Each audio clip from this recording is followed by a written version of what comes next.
I guess going back a little bit, we talked a tiny bit about the sex hormone binding globulin, Yeah. and a lot of people see that get elevated pretty heavily, especially into older age. What are some of the things we can do about sex hormone binding globulin? And according to science, do we know why this one seems to raise so much more as age goes up? Yeah, so the reason that SHB, so this actually applies also to TRT guys, right?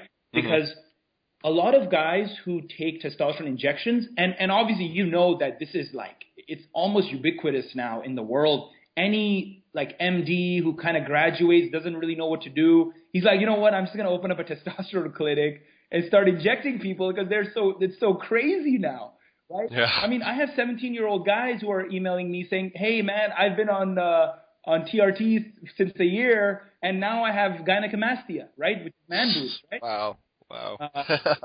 And I'm like, holy cow. So it's because it's about balance and compensation, right? Right, and that's kind of the science looking at when, testosterone's good, therefore let's look on testosterone, not realizing that there's this whole symphony of things going together, and if you just, shoot something in to increase it that much, then it's going to cause some other things to go askew. Yeah, man. No, that's absolutely right. Yeah, and it's just the world we live in. A lot of the times we think of technology and science as some amazing stuff. Medical research is amazing, and it is. But then you have people that misuse it.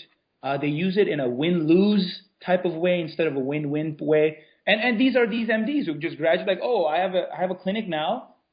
Even if you're 17 years old, I'm going to inject you with testosterone in a couple of weeks. Like, holy man.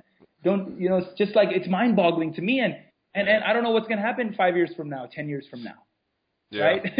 But, yeah, man. Yeah, sorry to go on a tangent. But as testosterone is being increased in the body, it has to bind to molecules that it has affinity for, right? And it turns out that SHBG and albumin have a very high affinity for testosterone relative to other proteins, right? So, for example, SHBG is going to bind to testosterone. So if you're injecting yourself, or if you're sort of like old age is happening and your free testosterone is declining, then SHBG is going to bind more and more to testosterone. And it's not just SHBG, it's also estrogen and as I mentioned, albumin.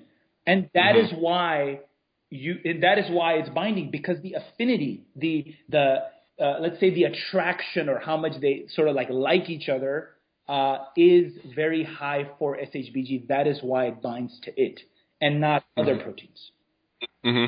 So what causes the increase? Because if I remember correctly, SHBG is produced in the liver, and just so more of this ends up circulating around, more of it gets bound to testosterone and other things. What causes this increase? The increase is not what's crucial. The thing that's crucial is that it's binding more and more to testosterone, because there is less and less free testosterone. So testosterone is unable to free itself from SHBG. That is what's crucial here, right? So it's basically the testosterone's not strong enough to get away from this. Yeah, no, but the question is, why is that, right? Now, one specific study that I know has to do with magnesium. It's so cool, right? So magnesium is one of these like, magnesium, whatever. But magnesium is very crucial to the brain. It interacts with excitatory synapses, right? So like NMDA receptors have a magnesium component to them.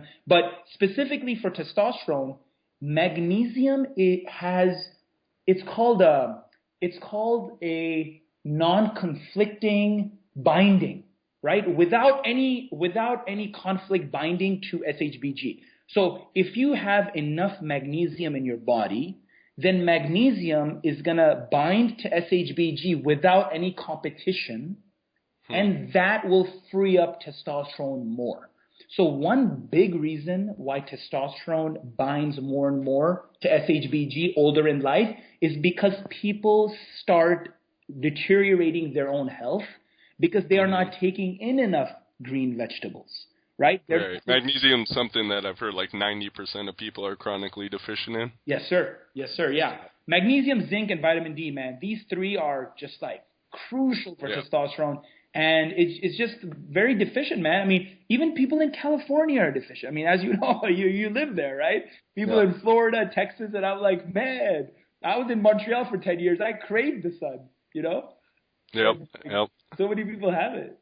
I don't know what they have. Yeah. Okay.